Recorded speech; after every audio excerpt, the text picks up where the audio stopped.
Est-ce qu'on peut faire un petit point, un petit état des lieux Ouais, sur c'est ça. le groupe? Sur le groupe, oui. Non, j'ai 21 joueurs depuis le début de la semaine à l'entraînement. Donc, à part Delvin Ninga qui, lui, il avait le Covid, donc il est pas. Bon, il est pas, en plus, il n'est pas licencié au club, mais bon, il compte parmi notre effectif. Euh, donc, Lloris a repris. Même si hier, il a quitté la séance, mais il reprend aujourd'hui l'entraînement parce qu'il avait un peu mal aux ischios. Il avait un peu mal aux ischios, mais à part les suspendus, Gauthier et Charbot, et en plus on a aussi deux jaunes en suspension qui sont un peu gênants. Mais l'effectif est présent, quoi, voilà. On a un effectif présent, à part Ousmane Camara qui est toujours à Clairefontaine, mais sinon les garçons sont présents, c'est bon. Dans, voilà, quel est l'état d'esprit avant ce match en Corse on va dire, sort de cette trêve internationale qui va maintenant lancer véritablement Oui, le vrai sprint le final? sprint final, ouais, ça lance le sprint final. Ben, surtout, c'est un match difficile parce que déjà au match aller, eux, ils nous avaient vraiment bougé, sincèrement, parce que moi, je me souviens que de ça, c'était après notre lourde défaite à Toulouse. Et ce dont je me souviens, c'est que il faut quand même faut être comme Camille, il faut être honnête. Tu sais pourquoi? Parce que, non, connerie, camionnette. Il faut être honnête. Non, il faut être honnête parce que par rapport au match aller qu'on a vécu, sincèrement, si le Sporting y gagne, il n'y a rien à dire.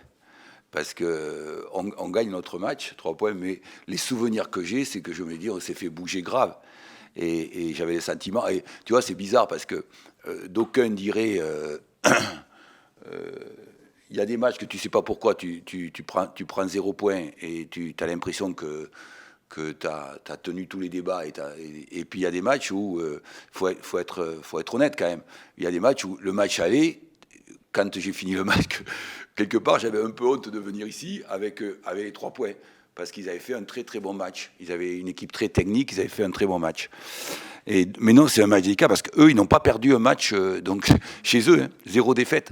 Donc ça va être un match effectivement très, très difficile. Mais c'est intéressant aussi de comment on va chercher un résultat là-bas, un bon résultat, oui, pourquoi pas, tu vois, voilà, c'est tout.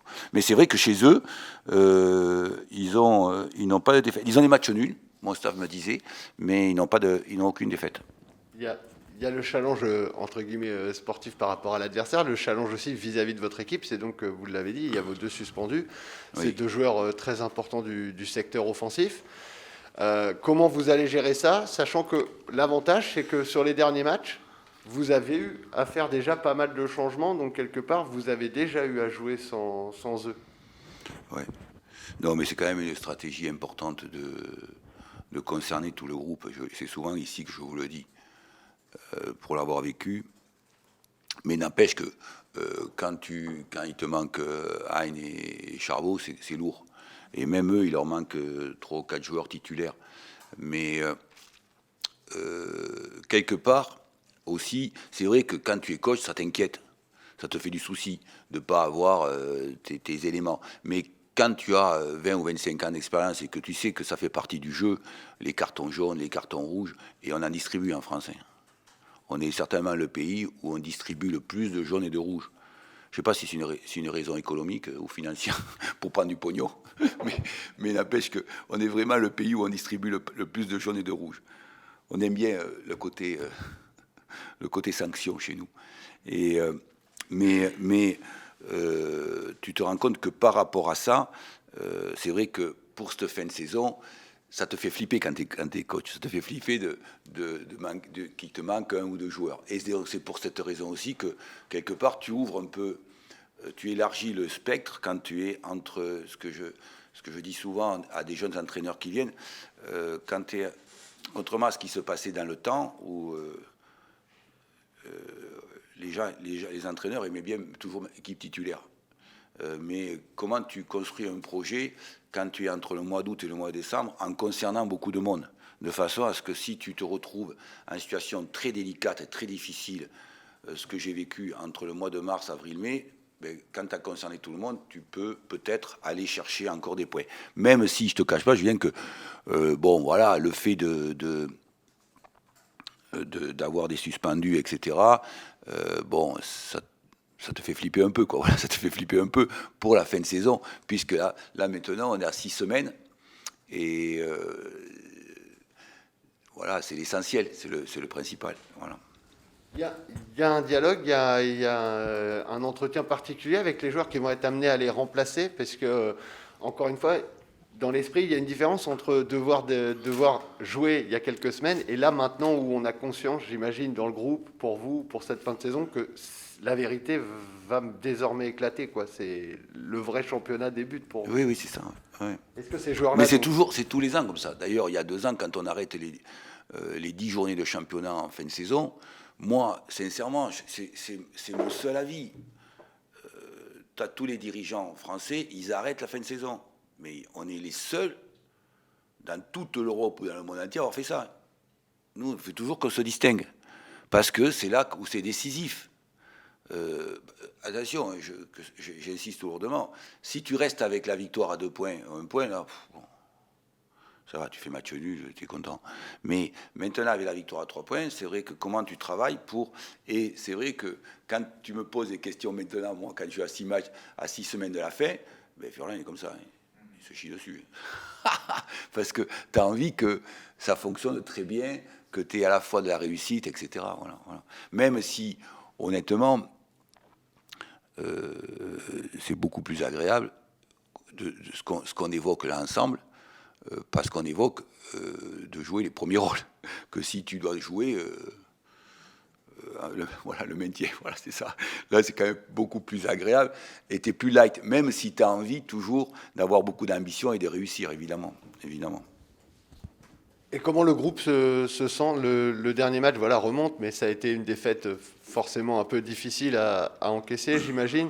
Voilà, comment vous le jugez, votre groupe? Je vous pose la question parce que souvent vous nous avez dit Julien, la faiblesse. Ne reviens pas sur... Non, mais s'il te plaît.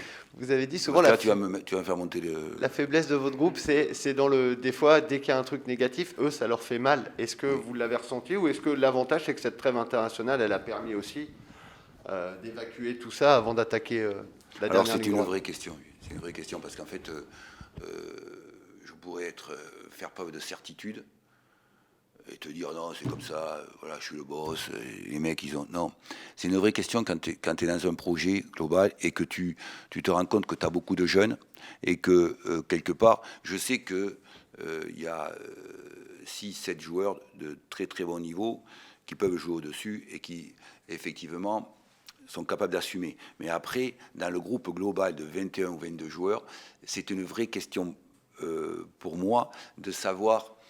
et j'insiste lourdement dans mes discours sur l'audace, l'enthousiasme, la joie de vivre, la joie de s'éclater et de quelque part prendre des risques, s'amuser. Voilà, c'est ce que j'insiste lourdement. Et pas uniquement faire comme par le passé, de dire on est dans le dur, il faut frapper, faut y aller au mastic. Non, c'est comment tu t'amuses, comment tu t'éclates.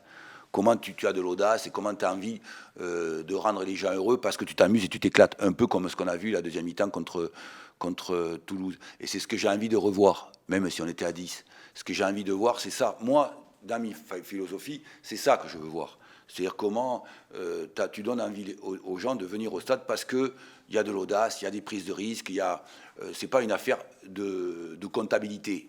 Ou alors tu vires Furlan, t'en prends un autre. Mais c'est pas. Et le problème, il est là. C'est vraiment ce que j'ai envie, surtout dans mon discours, c'est comment les joueurs sont joyeux, s'éclatent sur ces 6 dernières semaines. Et c'est pas pour ça que, en rien, je maîtrise la situation. D'aucuns diraient de l'extérieur, mais qui c'est ce con, il maîtrise rien. Non, le problème, c'est que tu as une gestion de ressources humaines de 25 mecs qui ont une pollution extérieure permanente et qui sont très impactés par l'environnement. Donc, autant sur le plan technico-tactique, tu peux effectivement, et encore avec les suspendus, ces problèmes, tu peux aussi gérer les choses, mais sur le plan des ressources humaines, on n'est plus comme par le passé. Donc, c'est vrai que, de ce point de vue-là, je ne te cache pas qu'il y a un très très gros travail permanent. C'est-à-dire que, et pour te répondre, par rapport aux autres, aux nouveaux, ben, j'ai des entretiens comme on ne le faisait pas par le passé. Il y a beaucoup d'entretiens individuels ou de vidéos individuelles. Voilà. Dans votre discours que vous nous tenez toujours, vous avez cette cohérence, vous parlez toujours du sprint final. Est-ce que ça fait que votre discours auprès des joueurs, à cette période de l'année, il évolue un petit peu? Est-ce que l'enjeu commence à être au cœur des discours, ou au contraire, finalement, l'enjeu, il n'y a pas besoin d'en parler, j'imagine qu'eux le connaissent? Oui, ils le connaissent parfaitement. Mais c'est ça, la grande question que j'ai au-dessus de ma tête, c'est les capacités de mon groupe, quelque part, à se transcender et aller à l'essentiel. Et ça, c'est le plus difficile. Moi, c'est ce que j'ai... Parce que, en fait, ce qui me fait le plus peur, c'est l'épaisseur de mon groupe par rapport à ce que j'ai vécu. Et j'en parlais certains quand, par exemple, sur les 3 dernières années à Brest, j'avais 16 ou 18 garçons voilà, et qui étaient vraiment des garçons qui étaient un peu des malades mentaux. Ils étaient très fatigués. C'était des fous furieux. Et j'en avais 16 ou 17. C'est ce que là, on a un effectif plus réduit et c'est ce qui me met dans l'incertitude. Même si je suis très fier et très content de ce qu'ils ont effectué. Et moi, j'essaie de les rassurer toujours. Je leur dis très sincèrement, et je leur dis comment vous... pas l'idée absolue de leur mettre un pistolet sur la tempe pour leur dire il faut à tout prix être deuxième ou troisième. Non, c'est pas du tout ça. C'est comment vous éclatez, comment vous amusez. Parce que la vie, c'est ça. Comment vous êtes capable de jouer ensemble, d'être solidaire et d'être audacieux, de prendre des risques voilà. Et parce qu'attention, hein, ce que je voudrais moi, c'est peut-être que tu perds à Bastia, mais si tu fais une série de 2 ou 3 victoires, et comme je leur dis souvent, je leur dis si tu fais 36, 37, 38, ça suffit pour aller chercher quelque chose, parce que c'est ça, il y a des paramètres qui sont très importants dans le football et dans la victoire à 3 points.